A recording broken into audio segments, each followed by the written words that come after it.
ಸ್ನೇಹಿತರೆ, 2026ರಿಂದ FD ಮಾಡೋರ್ಗೆ ಮಾಡದವ್ರಿಗೆ ದೊಡ್ಡ ಶಾಕ್ ಎದುರಾಗಿದೆ. ನೀವು ಬ್ಯಾಂಕ್ ನಲ್ಲಿ ಹಣ ಇಟ್ರೆ ಸಾಕು, ಈಗ ಇನ್ಕಮ್ ಟ್ಯಾಕ್ಸ್ ಇಲಾಖೆಗೆ ಎಲ್ಲ ಮಾಹಿತಿ ಹೋಗುತ್ತೆ. ಆದ್ರೆ ಇದೇ ನಿಯಮದಲ್ಲಿ ಒಂದು ದೊಡ್ಡ ಗುಡ್ ನ್ಯೂಸ್ ಕೂಡ ಇದೆ. ನೀವು FD ಮಾಡಿದ್ರೆ ಈ ವಿಡಿಯೋನ ಸ್ಕಿಪ್ ಮಾಡಬೇಡಿ. ಯಾಕಂದ್ರೆ 2026ರಿಂದ ಫಾರ್ಮ್ 15G 15H ಸಂಪೂರ್ಣ ಬದಲಾಗಿದೆ. ಇನ್ನು ಮುಂದೆ ಒಂದೇ ಒಂದು ಹೊಸ ಫಾರ್ಮ್ ಕೆಲಸ ಮಾಡುತ್ತೆ. ಹಾಗಾದ್ರೆ ಯಾವ್ದಪ್ಪ ಫಾರ್ಮ್? 10 ಲಕ್ಷಕ್ಕಿಂತ ಹೆಚ್ಚು FD ಮಾಡಿದ್ರೆ ನೋಟಿಸ್ ಬರುತ್ತಾ? ಬೇರೆ ಬೇರೆ ಬ್ಯಾಂಕ್ಗಳಲ್ಲಿ ಹಣ ಹಾಕಿದ್ರೆ ಸರ್ಕಾರಕ್ಕೆ ಗೊತ್ತಾಗಲ್ವಾ? ಅದರ ಜೊತೆಗೆ TDS ಕಟ್ ಆಗದೆ ನಮ್ಮ ಹಣವನ್ನ ಉಳಿಸೋದು ಹೇಗೆ? ಅಷ್ಟೇ ಅಲ್ಲ, ನಿಮ್ಮ FD ಬಡ್ಡಿಯಿಂದ ಬ್ಯಾಂಕ್ ಪ್ರತಿ ವರ್ಷ ಸಾವಿರಾರು ರೂಪಾಯಿ ಕಟ್ ಮಾಡ್ತಾ ಇದೆಯಾ? ಬಹುತೇಕ ಜನರಿಗೆ ಇದು ಗೊತ್ತೇ ಇಲ್ಲ. ಈ ಹಣವನ್ನ ಕಾನೂನುಬದ್ಧವಾಗಿ ನೀವು ಉಳಿಸಬಹುದು. ಎಸ್, 2026ರ ಹೊಸ ನಿಯಮಗಳಲ್ಲಿ ಯಾವ್ಯಾವ ಬದಲಾವಣೆ ಆಗಿದೆ ಅನ್ನೋದನ್ನ ಕಂಪ್ಲೀಟ್ ಆಗಿ ಈ ವಿಡಿಯೋದಲ್ಲಿ ನಾನು ತಿಳಿಸ್ಕೊಡ್ತೀನಿ. ಎಸ್ ಸ್ನೇಹಿತರೆ, ಒಂದೇ ಬ್ಯಾಂಕ್ ನಲ್ಲಿ FD ಮಾಡಿದ್ರು ಅಷ್ಟೇ, 10 ಬ್ಯಾಂಕ್ ನಲ್ಲಿ ಹಂಚಿ ಹಣ ಹಾಕಿದ್ರು ಅಷ್ಟೇ, ಪ್ಯಾನ್ ಕಾರ್ಡ್ ಮೂಲಕ ಸರ್ಕಾರ ಈಗ ನಿಮ್ಮ ಎಲ್ಲ FDಗಳನ್ನ ಟ್ರ್ಯಾಕ್ ಮಾಡಬಹುದು. ಹಾಗಿದ್ರೆ ನಾವು ಏನ್ ಮಾಡಬೇಕು, ಯಾವ ತಪ್ಪು ಮಾಡಬಾರ್ದು, ಸಂಪೂರ್ಣವಾಗಿ ಈ ವಿಡಿಯೋದಲ್ಲಿ ನಿಮ್ಗೆ ತಿಳಿಸ್ಕೊಡ್ತೀನಿ. ಸೊ ಈ ವಿಡಿಯೋದಲ್ಲಿ ನೀವು ಏನೇನ್ ಕಲಿತೀರಾ ಅನ್ನೋದನ್ನ ಕೂಡ ಹೇಳ್ತೀನಿ. ಹಾಯ್, ಹೆಲೋ, ನಮಸ್ಕಾರ, ವೆಲ್ಕಮ್ ಟು ಬಾಸ್ವಾಲಾ ಯೂಟ್ಯೂಬ್ ಚಾನೆಲ್. ನಾನು ಚೈತ್ರ. ಸ್ನೇಹಿತರೆ, ನಮ್ಮಲ್ಲಿ ಹೆಚ್ಚಿನವರು ಸುರಕ್ಷಿತ ಹೂಡಿಕೆ ಅಂತಂದ್ರೆ ಮೊದಲಿಗೆ ನೆನಪಾಗೋದು ಏನ್ ಹೇಳಿ? Fixed deposit. FD ಮಾಡಿದ್ರೆ ಸಾಕಪ್ಪ, ಯಾಕಂದ್ರೆ ಇಲ್ಲಿ ರಿಸ್ಕ್ ಕಡಿಮೆ, ರಿಟರ್ನ್ಸ್ ಕೂಡ ಫಿಕ್ಸ್ ಆಗಿರುತ್ತೆ, ಜೊತೆಗೆ ನಮ್ಮ ಹಣ ಸೇಫ್ ಅನ್ನುವಂತ ಒಂದು ಭರವಸೆ ಇರುತ್ತೆ. ಆದ್ರೆ ಈಗ 2026ರಲ್ಲಿ FD ಜಗತ್ತಿನಲ್ಲಿ ಒಂದು ದೊಡ್ಡ ಬದಲಾವಣೆ ಆಗಿದೆ. ಹಾಗಾದ್ರೆ ಏಪ್ರಿಲ್ ನಿಂದ ಸರ್ಕಾರ ಈ ಆದಾಯ ತೆರಿಗೆ ಕಾಯ್ದೆ ಅನ್ನೋದ್ರಲ್ಲಿ ಏನೇನು ಬದಲಾವಣೆ ತಂದಿದೆ, ಇದರ ಪರಿಣಾಮವಾಗಿ FD ಮೇಲೆ ಇದ್ದಂತ ಹಲವಾರು ಹಳೆಯ ನಿಯಮಗಳು ಸಂಪೂರ್ಣವಾಗಿ ಬದಲಾಗಿದೆ. ಸೊ ಆಸ್ ಅ ಒಂದು ನಾಗರಿಕರಾಗಿ ಒಂದಷ್ಟು ಮಾಹಿತಿ ನಿಮ್ಗೆ ಗೊತ್ತಿರಲೇಬೇಕು, ಇಲ್ಲ ಅಂತಂದ್ರೆ ನಿಮ್ಮ ದುಡ್ಡು ನೀವು ಕಳ್ಕೋತೀರಾ. ಸೊ ಈಗ ಈ ವಿಡಿಯೋದಲ್ಲಿ ಒಂದಷ್ಟು ಪ್ರಶ್ನೆಗಳಿಗೆ ನಾನು ಉತ್ತರವನ್ನ ಕೊಡ್ತೀನಿ. ಅಂದ್ರೆ ಮೊದಲನೇದಾಗಿ, 1 ವರ್ಷದಲ್ಲಿ ಎಷ್ಟು FD ಮಾಡಿದ್ರೆ ಇನ್ಕಮ್ ಟ್ಯಾಕ್ಸ್ ಇಲಾಖೆಯ ಗಮನಕ್ಕೆ ಬರುತ್ತೆ? ಎರಡನೇದಾಗಿ, 10 ಲಕ್ಷಕ್ಕಿಂತ ಹೆಚ್ಚು FD ಮಾಡಿದ್ರೆ ನಮಗ್ ನೋಟಿಸ್ ಬರುತ್ತಾ? ಮೂರನೇದಾಗಿ, ಬೇರೆ ಬೇರೆ ಬ್ಯಾಂಕ್ಗಳಲ್ಲಿ ಹಣ ಹಂಚಿದ್ರೆ ಸರ್ಕಾರಕ್ಕೆ ಗೊತ್ತಾಗತ್ತಾ ಮೇಡಮ್? ಉತ್ತರ ಕೊಡ್ತೀನಿ. ನಾಲ್ಕನೇದಾಗಿ, FD ಬಡ್ಡಿ ಮೇಲೆ TDS ಹೇಗೆ ಕೆಲಸ ಮಾಡುತ್ತೆ?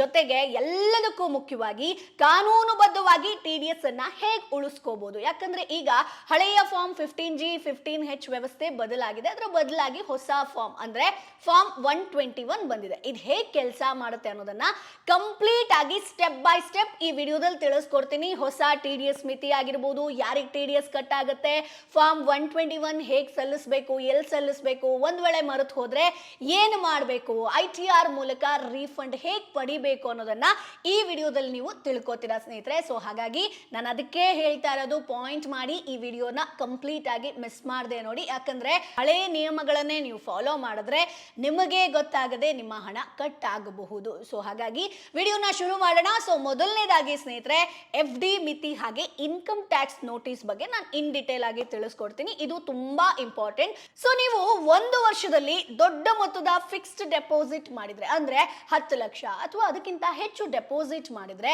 ಬ್ಯಾಂಕ್ಗಳು ಈ ಬಗ್ಗೆ ಆದಾಯ ತೆರಿಗೆ ಇಲಾಖೆಗೆ ವರದಿ ಮಾಡಬಹುದು. ಅಂದ್ರೆ SFT ಗೆ, statement of financial transaction. So ಇದನ್ನ ಸ್ಪಷ್ಟವಾಗಿ ಅರ್ಥ ಮಾಡ್ಕೊಳ್ಳಿ. ಸೊ ನೋಟಿಸ್ ಬಂತು ಅಂತಂದ್ರೆ ನೀವು ತಪ್ಪು ಮಾಡಿದೀರಾ ಅಂತಲ್ಲ. ಆದ್ರೆ ಸಿಂಪಲ್ ಆಗಿ ಹೇಳ್ಬೇಕು ಅಂತಂದ್ರೆ ಈ ಒಂದು ಹಣದ ಮೂಲವನ್ನ ನೀವು ಎಕ್ಸ್ಪ್ಲೈನ್ ಮಾಡಬೇಕಾಗತ್ತೆ. ಸೋರ್ಸ್ ಎಲ್ಲಿಂದ, ಅಂದ್ರೆ ನಿಮ್ಮ ಆದಾಯದ ಮೂಲ ಸರಿಯಾಗಿದ್ರೆ ಯಾವುದೇ ಸಮಸ್ಯೆ ಇಲ್ಲ, ಟೆನ್ಷನ್ ಮಾಡ್ಕೊಳ್ಬೇಕು ಅಂತ ಇಲ್ಲ. ಒಂದು ವೇಳೆ ನಿಮಗೆ ಮೂಲವನ್ನ ವಿವರಿಸೋದಕ್ಕೆ ಸಾಧ್ಯ ಇಲ್ಲ, ಎಕ್ಸ್ಪ್ಲೈನ್ ಮಾಡೋದಕ್ಕೆ ಸಾಧ್ಯ ಆಗಿಲ್ಲ ಅಂತಂದ್ರೆ ದಂಡವನ್ನ ವಿಧಿಸ್ತಾರೆ ಸ್ನೇಹಿತರೆ. ಸೊ ಈ ನಿಯಮ 2026ರ ಮೊದಲಿನಂತೆ ಇರುತ್ತೆ ಸ್ನೇಹಿತರೆ. ಫಾರ್ ಎಕ್ಸಾಂಪಲ್, ಒಂದು ಎಕ್ಸಾಂಪಲ್ ನಾ ಕೊಡ್ತೀನಿ. ಈಗ ಕಾವ್ಯ ಅನ್ನೋರು ಈ ವರ್ಷ ತಮ್ಮ ಬ್ಯಾಂಕ್ ಖಾತೆಯಲ್ಲಿ 12 ಲಕ್ಷದ ಒಂದು FD ಅನ್ನ ಮಾಡ್ತಾರೆ.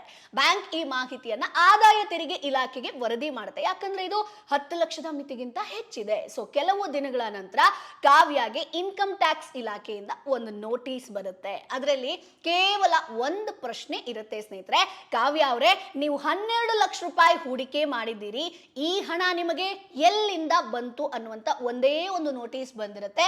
ಇಲ್ಲಿ 2 ಸಾಧ್ಯತೆ ಇದೆ ಸ್ನೇಹಿತರೆ. ಕಾವ್ಯ ಅವರು ಕಳೆದ ವರ್ಷ ಒಂದು ಸೈಟ್ ಅನ್ನ ಮಾರಾಟ ಮಾಡಿದ್ರು, ಅಥವಾ ಅವರಿಗೆ ಬಂದ ಸಂಬಳದ ಉಳಿತಾಯ ಆಗಿತ್ತು. ಸೊ ಅವರು ಆ ಒಂದು ಮಾರಾಟದ ದಾಖಲೆ ಅಥವಾ ಸಂಬಳದ ಸ್ಲಿಪ್ ಅನ್ನ ತೋರಿಸಬಹುದು. ಸೊ ಇದರ ಒಂದು ರಿಸಲ್ಟ್ ಏನಾಗುತ್ತೆ, ಇಲಾಖೆ ಅದನ್ನ ಒಪ್ಕೊಳ್ಳುತ್ತೆ. ಅಂದ್ರೆ ಯಾವುದೇ ದಂಡ ಇಲ್ಲ, ಯಾವುದೇ ಸಮಸ್ಯೆ ಇಲ್ಲ, ವ್ಯಾಲಿಡ್ ಇದೆ ಇದರ ಒಂದು ರೀಸನ್. ಸೊ ಎಲ್ಲ ಡಾಕ್ಯುಮೆಂಟ್ಸ್ ಪರ್ಫೆಕ್ಟ್ ಆಗಿದೆ ಅಂತ.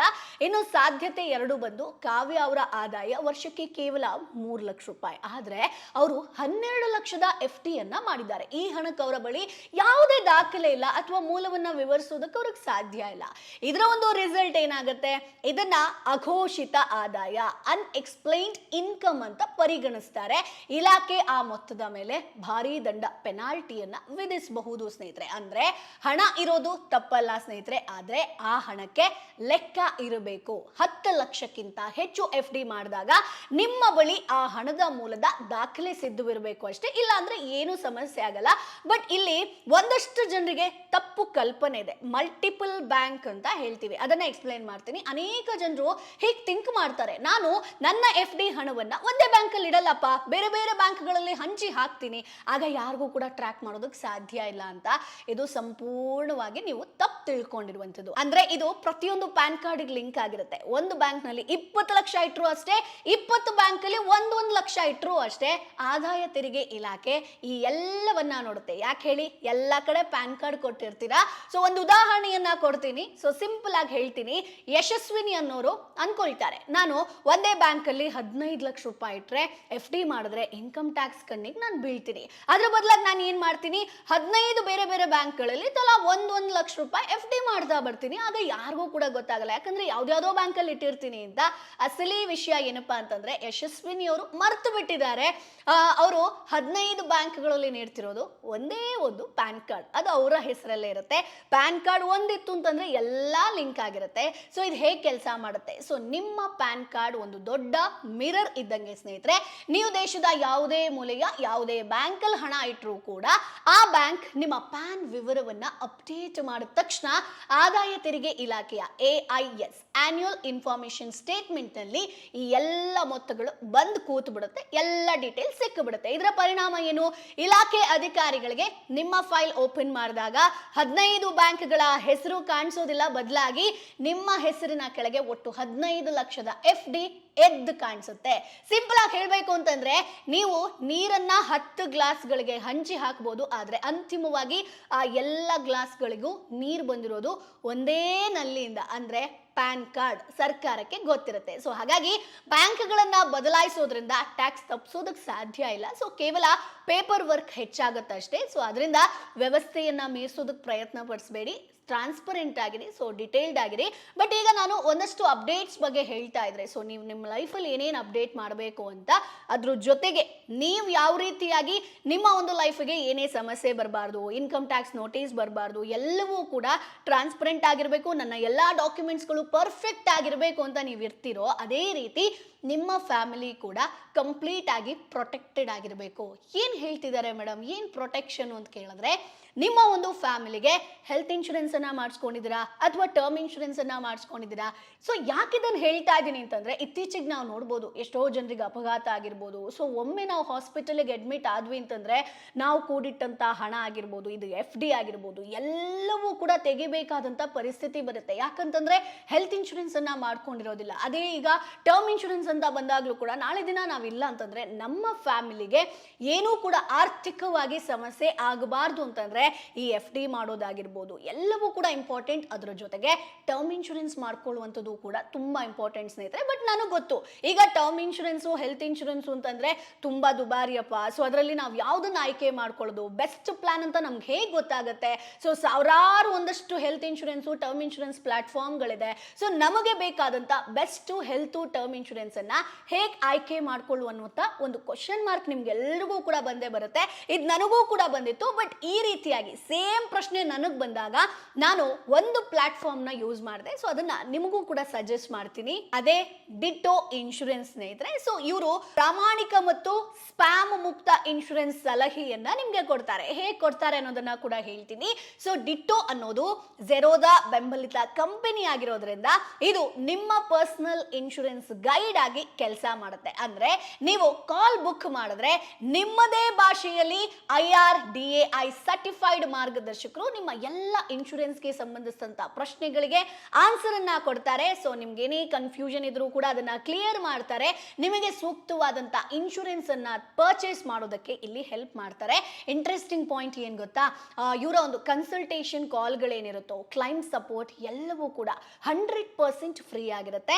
ಸೊ ಡಿಟೋದವರು ಈಗಾಗಲೇ 13 ಲಕ್ಷಕ್ಕೂ ಹೆಚ್ಚು ಜನರಿಗೆ ಸರಿಯಾದ ಇನ್ಶೂರೆನ್ಸ್ ಅನ್ನ ಆಯ್ಕೆ ಮಾಡ್ಕೊಳ್ಳೋದಕ್ಕೆ ಹೆಲ್ಪ್ ಮಾಡಿದ್ದಾರೆ ಸ್ನೇಹಿತರೆ. ಅವರ ರೇಟಿಂಗ್ ನೀವು ನೋಡಬಹುದು 5ಗೆ 4.9 ಅಷ್ಟಿದೆ. ಸೊ ನಿಮಗೆ ಸೂಕ್ತವಾದಂತ ಇನ್ಶೂರೆನ್ಸ್ ತೆಗೆದುಕೊಳ್ಳೋದಕ್ಕೆ ಡಿಟೋ ನಿಮಗೆ ಇಲ್ಲಿ ಹೆಲ್ಪ್ ಮಾಡುತ್ತೆ ಸ್ನೇಹಿತರೆ. ಅಷ್ಟೇ ಅಲ್ಲ, ನಿಮ್ಮ ಕ್ಲೇಮ್ ಏನಾದರೂ ರಿಜೆಕ್ಟ್ ಆದ್ರೆ ಡಿಟೋ ನಿಮ್ಮ ಪರವಾಗಿ ಎಲ್ಲ ದಾಖಲೆಗಳೊಂದಿಗೆ 24/7 ಫೈಟ್ ಮಾಡುತ್ತೆ ಗೊತ್ತಾ. ಸೊ ನಾನಂತೂ ಹೆಲ್ತ್ ಇನ್ಶೂರೆನ್ಸ್ ತಗೊಳ್ಳೋ ಸಂದರ್ಭದಲ್ಲಿ ಡಿಟೋ ಪ್ಲಾಟ್ಫಾರ್ಮ್ ಯೂಸ್ ಮಾಡಿದ್ದೀನಿ. ಸೊ ನನಗೆ ಇದರಿಂದ ಹೆಲ್ಪ್ ಆಗಿದೆ. ಸೊ ನಿಮಗೂ ಯೂಸ್ ಆಗ್ಬೋದು ಅಂತ ನಾನು ಈ ವಿಡಿಯೋದಲ್ಲಿ ನಿಮಗೆ ತಿಳಿಸ್ಕೊಡ್ತಾ ಇದ್ದೀನಿ.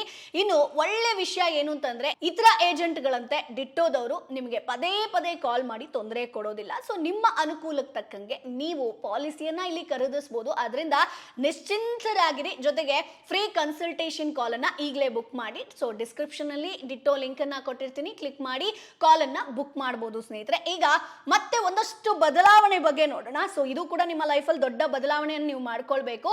ಇನ್ನು FD ಮೇಲಿನ TDS ಅಂದ್ರೆ ಮೊದಲು ವರ್ಸಸ್ ನಂತರ ಡೀಟೇಲ್ ಆಗಿ ಹೇಳ್ತಾ ಹೋಗ್ತೀನಿ. ಈಗ TDS ಬಗ್ಗೆ ನೋಡೋಣ. ಮೊದಲು ಹಳೆಯ ನಿಯಮ ಏನಿತ್ತು, FD ಬಡ್ಡಿ ಮೇಲೆ 10% TDS. ಸೊ ಬಡ್ಡಿ ಈ ಮಿತಿಗಿಂತ ಹೆಚ್ಚಾದ್ರೆ ಅನ್ವಯ ಆಗ್ತಾ ಇತ್ತು. ಅಂದ್ರೆ ಸಾಮಾನ್ಯ ನಾಗರಿಕರಿಗೆ 40,000, ಹಿರಿಯ ನಾಗರಿಕರಿಗೆ 50,000. ಸೊ ಏಪ್ರಿಲ್ 1, 2026ರಿಂದ ಹೊಸ ನಿಯಮ ಬಂದಿದೆ. TDS ಮಿತಿಯನ್ನ ಹೆಚ್ಚಿಸಿದ್ದಾರೆ. ಅಂದ್ರೆ ವರ್ಷಕ್ಕೆ ಬಡ್ಡಿ ಮೊತ್ತ ಬಂದು 1 ಲಕ್ಷಕ್ಕಿಂತ ಹೆಚ್ಚಿದ್ರೆ ಮಾತ್ರ TDS ಅನ್ವಯಿಸುತ್ತೆ. ಇದು ಒಂದು ದೊಡ್ಡ ಮಟ್ಟದ ಒಂದು ರಿಲೀಫ್ ಕೊಟ್ಟಂತ ವಿಷಯ. ಫಾರ್ ಎಕ್ಸಾಂಪಲ್, ಈಗ FD 10 ಲಕ್ಷಕ್ಕೆ 7% ಬಡ್ಡಿ ಇದ್ರೆ ಬಡ್ಡಿ ಬಂದು 70,000 ಇರುತ್ತೆ. ಹಿಂದೆ TDS ಕಟ್ ಆಗ್ತಾ ಇತ್ತು, ಆದ್ರೆ ಈಗ ಯಾವುದೇ TDS ಇಲ್ಲ ಸ್ನೇಹಿತರೆ. ಒಂದು ಎಕ್ಸಾಂಪಲ್ ಅನ್ನ ಕೊಡ್ತೀನಿ. ಪ್ರಕಾಶ್ ಅವರು ಬ್ಯಾಂಕ್ ನಲ್ಲಿ 10 ಲಕ್ಷದ FD ಮಾಡಿದ್ದಾರೆ ಅಂತ ಒಂದು ಅನ್ಕೊಳ್ಳೋಣ. ವರ್ಷಕ್ಕೆ ಅವರಿಗೆ 7% ಬಡ್ಡಿ ಸಿಗ್ತಾ ಇತ್ತು. ಅಂದ್ರೆ ವರ್ಷದ ಕೊನೆಗೆ ಅವ್ರಿಗೆ ಸಿಗುವಂತ ಒಟ್ಟು ಬಡ್ಡಿ ಎಷ್ಟು ಹೇಳಿ, 70,000. ಸೊ ಈಗ ನಾನು ನಿಮಗೆ ಟೇಬಲ್ ಅಲ್ಲಿ ಎಕ್ಸ್ಪ್ಲೈನ್ ಮಾಡ್ತೀನಿ, ನಿಮಗೆ ಡಿಟೇಲ್ಡ್ ಆಗಿ ಅರ್ಥ ಆಗುತ್ತೆ. ಸೊ ನೋಡಿ, ಹಳೆಯ ನಿಯಮ 2026ಕ್ಕಿಂತ ಮೊದಲು, ಹಾಗೆ ಇನ್ನೊಂದು ಟೇಬಲ್ ಅಲ್ಲಿ ನಿಮಗೆ ಹೊಸ ನಿಯಮ ಏಪ್ರಿಲ್ 1ರಿಂದ ಜಾರಿಗೆ ಬಂದಿರುವಂತದ್ದು ಇದು. ಸೊ ಬಡ್ಡಿ ಮಿತಿ ಬಂದು 40,000 ದಾಟಿದ್ರೆ TDS ಕಟ್ ಆಗ್ತಾ ಇತ್ತು. ಈಗ 1 ಲಕ್ಷ ದಾಟಿದ್ರೆ ಮಾತ್ರ TDS ಕಟ್ ಆಗುತ್ತೆ. ಸೊ ಇಲ್ಲಿ ಪ್ರಕಾಶ್ ಅಂತ ನಾನು ಎಕ್ಸಾಂಪಲ್ ಕೊಟ್ಟೆ ಅಲ್ಲ. ಸೊ ಇಲ್ಲಿ ಹಳೆಯ ನಿಯಮಕ್ಕೆ 70,000 ಇತ್ತು.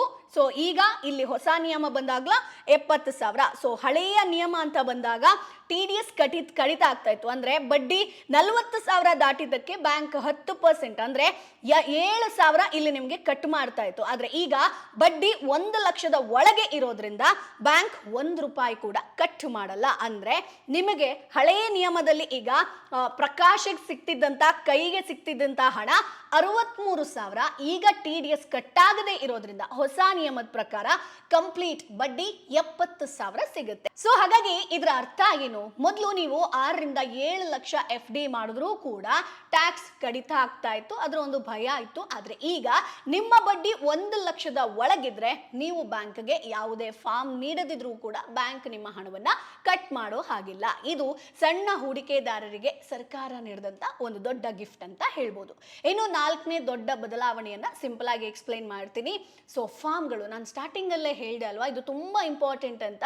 ಸೊ ಬ್ಯಾಂಕ್ ನಲ್ಲಿ TDS ತಪ್ಪಿಸೋದಕ್ಕೆ ಎರಡು ಬೇರೆ ಬೇರೆ ಫಾರ್ಮ್ಗಳಿತ್ತು. ಅಂದ್ರೆ ಈಗ ಸರ್ಕಾರ ಎಲ್ಲವನ್ನ ಕೂಡ ಒಂದೇ ಮಾಡಿರುವಂಥದ್ದು. ಒಂದೇ ಫಾರ್ಮ್ ಬಗ್ಗೆ ಡಿಟೇಲ್ ಆಗಿ ಹೇಳ್ತೀನಿ. ಹಳೆ ಪದ್ಧತಿ ಏನಿತ್ತು, ನೀವು 60 ವರ್ಷದ ಒಳಗಿನವರಾಗಿದ್ರೆ ಫಾರ್ಮ್ 15G ಕೊಡಬೇಕಿತ್ತು. ಹೌದಾ? ನೀವು ಹಿರಿಯ ನಾಗರಿಕರಾಗಿದ್ರೆ 60+ ಆಗಿದ್ರೆ ಫಾರ್ಮ್ 15H ಅನ್ನ ತುಂಬಬೇಕಿತ್ತು. ಇದರಿಂದ ಜನರಲ್ಲಿ ಸದಾ ಗೊಂದಲ ಆಯ್ತು, ನಾನು ಯಾವ ಫಾರ್ಮ್ ಅನ್ನ ತುಂಬಬೇಕಾಗತ್ತೆ ಅಂತ ಹೇಳ್ಕೊಂಡು.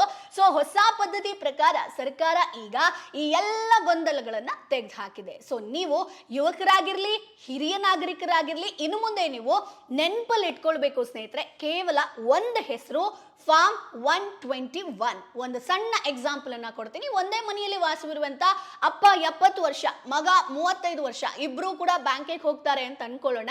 ಹಿಂದೆ ಅಪ್ಪ ಒಂದು ಕೌಂಟರ್ ಅಲ್ಲಿ ನಿಂತು 15H ಫಾರ್ಮ್ ಅನ್ನ ಫಿಲ್ ಮಾಡಬೇಕಿತ್ತು, ಮಗ ಇನ್ನೊಂದು ಕೌಂಟರ್ ಅಲ್ಲಿ 15G ಫಾರ್ಮ್ ಅನ್ನ ಕೇಳಬೇಕಿತ್ತು. ಇಬ್ರು ಕೂಡ ಒಂದೇ ಸಾಲಿನಲ್ಲಿ ನಿಂತು ಈಗ ಒಂದೇ ರೀತಿಯ ಫಾರ್ಮ್ 121 ಅನ್ನ ಸಲ್ಲಿಸಬಹುದು. ಸೊ ಯಾರಿಗೆ ಈ ಫಾರ್ಮ್? ಕೇವಲ ಒಂದು ಕಂಡೀಷನ್. ಸೊ ನಿಮ್ಮ ವರ್ಷದ ಒಟ್ಟು ಆದಾಯ ತೆರಿಗೆ ಮಿತಿಗಿಂತ ಕಡಿಮೆ ಇರಬೇಕಾಗತ್ತೆ ಸ್ನೇಹಿತರೆ. ಸೊ ನಿಮ್ಮ ಟ್ಯಾಕ್ಸ್ ಶೂನ್ಯ ಆಗಿರಬೇಕು, 0 ಆಗಿರಬೇಕು.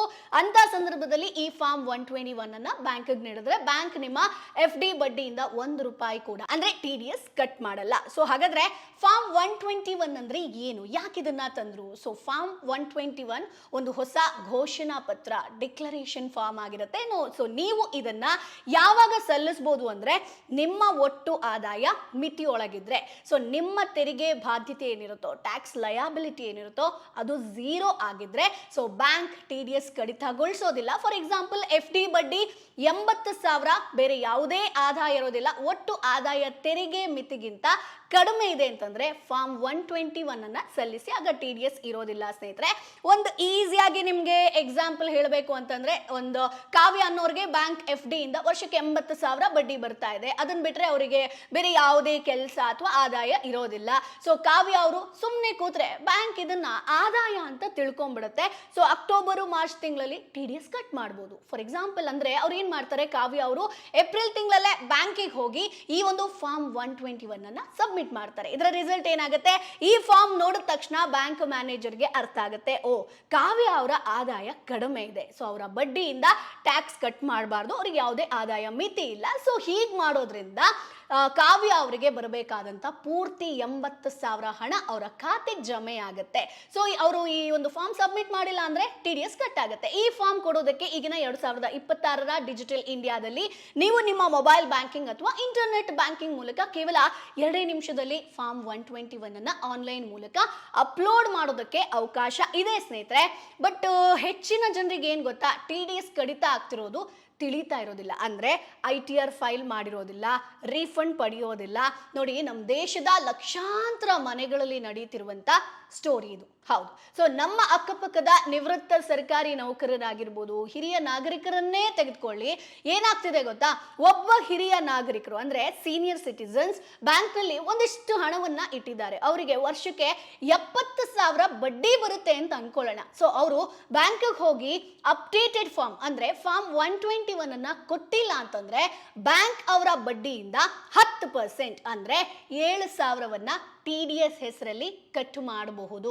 ಇಲ್ಲಿ ಗಮನಿಸಬೇಕಾದಂತಹ ವಿಚಾರ, ಈ ಹಿರಿಯ ನಾಗರಿಕರಿಗೆ ತಮ್ಮ ಖಾತೆಗೆ 70,000 ಬರೋ ಬದಲು 63,000 ಬಂದಿರೋದು ಸರಿಯಾಗಿ ಗೊತ್ತಿರೋದಿಲ್ಲ. ಯಾಕೆ ಕಟ್ ಮಾಡ್ತು ಅನ್ನೋದು ಗೊತ್ತಿಲ್ಲ, ಬಡ್ಡಿ ಅಂತ ಅನ್ಕೊಳ್ತಾರೆ, ಬ್ಯಾಂಕ್ ಇಷ್ಟೇ ಬಡ್ಡಿ ಕೊಟ್ಟಿದೆ ಅಂತ ಅನ್ಕೊಳ್ತಾರೆ, ಸುಮ್ಮನಾಗ್ತಾರೆ. ನಿಜಕ್ಕೂ ಅವರ ಒಟ್ಟು ಆದಾಯ ತೆರಿಗೆ ಮಿತಿಗಿಂತ ಕಡಿಮೆ ಇದ್ರೆ ಸರ್ಕಾರ ಅವರಿಗೆ 7,000 ಕೊಡಬೇಕಾಗತ್ತೆ, ಬಟ್ ಇಲ್ಲಿ ಕಟ್ ಆಗತ್ತೆ. ಸೊ ವರ್ಷ ಮುಗಿದ ಮೇಲೆ ಅವರು ITR income tax return file ಮಾಡದಿದ್ರೆ 7,000 ಸರ್ಕಾರದಲ್ಲೇ ಉಳಿದು ಬಿಡುತ್ತೆ. ಸೊ ಒಂದು ವರ್ಷಕ್ಕೆ 7,000 ಅಂದ್ರೆ ಕ್ಯಾಲ್ಕುಲೇಟ್ ಮಾಡಿ, ಕಳೆದ ಹೋದ 10 ವರ್ಷಗಳಲ್ಲಿ ಅವರು ಸುಮಾರು 70,000ಕ್ಕಿಂತ ಹೆಚ್ಚು ಹಣವನ್ನ ಸುಮ್ಮನೆ ಕಳ್ಕೊಂಡಿದ್ದಾರೆ, ಈ ಒಂದು ಇನ್ಫಾರ್ಮೇಶನ್ ಗೊತ್ತಿಲ್ಲದೆ. ಸೊ ಹಾಗಾಗಿ ನಿಮ್ಮ ಮನೆಯಲ್ಲಿರುವಂತ ಹಿರಿಯರ ಬ್ಯಾಂಕ್ ಪಾಸ್ಬುಕ್ ಅನ್ನ ಇವತ್ತೇ ಚೆಕ್ ಮಾಡಿ, ಅಲ್ಲಿ TDS ಡಿಡಕ್ಟೆಡ್ ಅಂತ ಎಲ್ಲಾದ್ರೂ ಬರ್ದಿದ್ಯಾ ಅಂತ ನೋಡಿ. ಒಂದು ವೇಳೆ ಇದ್ರೆ ಆ ಹಣ ನಿಮ್ಮ ಹಕ್ಕು, ಅದನ್ನ ರೀಫಂಡ್ ಪಡೆಯೋದಕ್ಕೆ ಅವರಿಗೆ ಸಹಾಯ ಮಾಡಿ. ಸೊ ನಿಮ್ಮ ಕಷ್ಟದ ಹಣವನ್ನ ಸುಮ್ಮನೆ ಯಾಕೆ ಬಿಡಬೇಕು ಅಲ್ವಾ? ಸೊ ರೀಫಂಡ್ ಮಾಡಿ, ಪಾಸ್ಬುಕ್ ಅನ್ನ ಚೆಕ್ ಮಾಡಿ, ನಿಮ್ಮ ಹಿರಿಯರ್ದು ಯಾರ್ದಾದ್ರು ಇದ್ರೆ. ಇನ್ನು ನಾವು ನೋಡೋಣ TDS ಹೇಗೆ ತಪ್ಪಿಸೋದು ಅಂತ. ಸೊ ತುಂಬಾ ಜನರಿಗೆ ಇದು ಯೂಸ್ಫುಲ್ ಆಗುತ್ತೆ. ಸೊ TDS ತಪ್ಪಿಸೋದಕ್ಕೆ ಈಗಿರುವಂತ ಒಂದೇ ಒಂದು ದಾರಿ ಸ್ನೇಹಿತರೆ, ಅದೇನಪ್ಪಾ ಅಂತಂದ್ರೆ ಫಾರ್ಮ್ 15G 15H ಈಗ 2026 ಏಕೈಕ ಆಯ್ಕೆ. So form 121.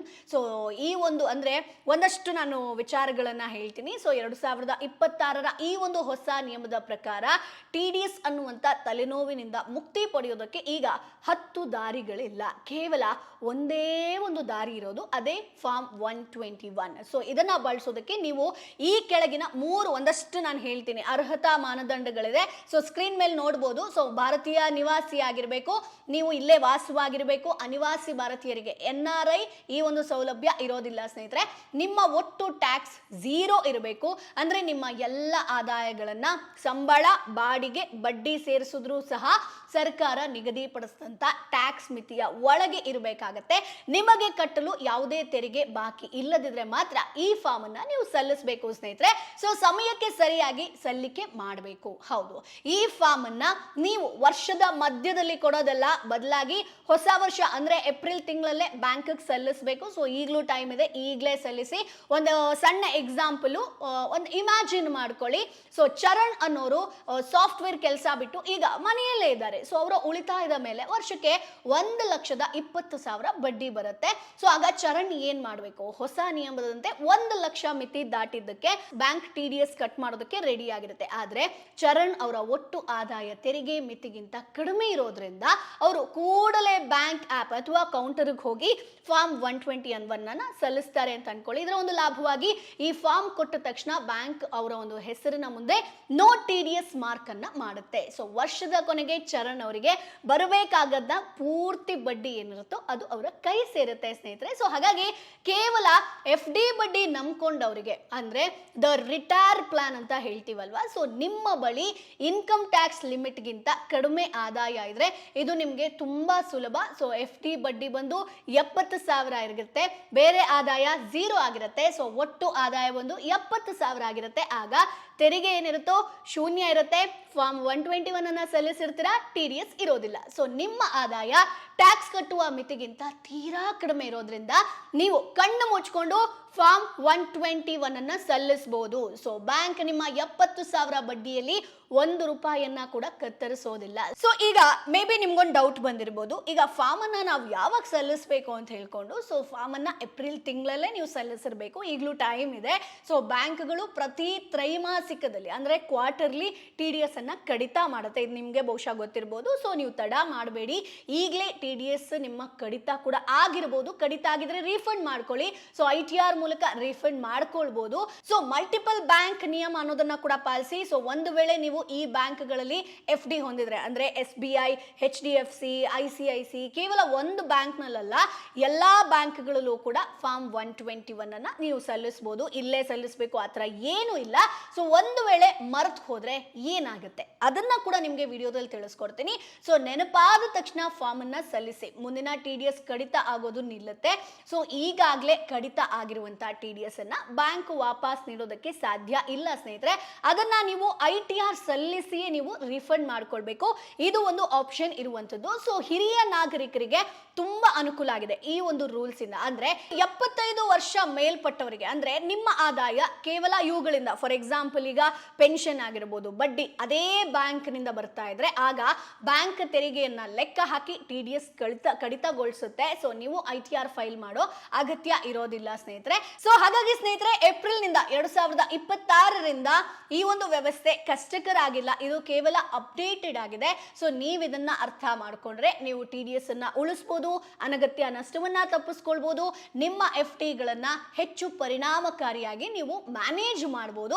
ಸೊ ನಿಮಗೆ ಈ ಮಾಹಿತಿ ಇಷ್ಟ ಆಗಿರುತ್ತೆ ಅಂತ ಅನ್ಕೊಳ್ತೀನಿ. ಹೌದು, ವಿಡಿಯೋ ಸ್ವಲ್ಪ ಲೆಂತ್ ಇದೆ, but complete details with example ನಿಮಗೆ ಎಕ್ಸ್ಪ್ಲೈನ್ ಮಾಡಿರೋದ್ರಿಂದ ಸೊ ಸ್ವಲ್ಪ ಲೆಂತ್ ಬಂದಿರುತ್ತೆ. ಬಟ್ ನಿಮಗೆ ಕಂಪ್ಲೀಟ್ ಇನ್ಫಾರ್ಮೇಶನ್ ಕೊಡಬೇಕು ಅನ್ನುವಂಥ ನಿಟ್ಟಿನಲ್ಲಿ ಇಷ್ಟು ಡಿಟೇಲ್ಡ್ ಆಗಿ ವಿಡಿಯೋನ ಮಾಡಿದ್ದೀನಿ. ಸೊ ಹಾಗಾಗಿ ಈ ವಿಡಿಯೋನ ಒಂದಷ್ಟು ಜನರಿಗೆ ಶೇರ್ ಮಾಡಿ, ಜೊತೆಗೆ ನಮ್ಮ ಚಾನೆಲ್ನ ಸಬ್ಸ್ಕ್ರೈಬ್ ಮಾಡೋದನ್ನ ಮರಿಬೇಡಿ. ಏನೇ ಡೌಟ್ಸ್ ಇದ್ರೂ ಕೂಡ ನೇರವಾಗಿ ಕಮೆಂಟ್ ಬಾಕ್ಸ್ ಅಲ್ಲಿ ನೀವು ಪ್ರಶ್ನೆಯನ್ನ ಕೇಳಬಹುದು, ನಾವು ಆನ್ಸರ್ ಅನ್ನ ಕೊಡ್ತೀವಿ. ಸೊ ಮುಂದಿನ ಎಪಿಸೋಡ್ ಅಲ್ಲಿ ಮತ್ತೆ ನಿಮ್ಮನ್ನ ಭೇಟಿ ಆಗ್ತೀನಿ. ಅಲ್ಲಿವರೆಗೂ ಬೈ ಬಾಯ್. ಬ್ರ್ಯಾಂಡ್ ಪಾರ್ಟ್ನರ್ಶಿಪ್ ಮತ್ತು ಜಾಹೀರಾತಿಗಾಗಿ ಸಂಪರ್ಕಿಸಿ brand@bosswala.com. WhatsApp number 9108014192. Bosswala. Be the boss.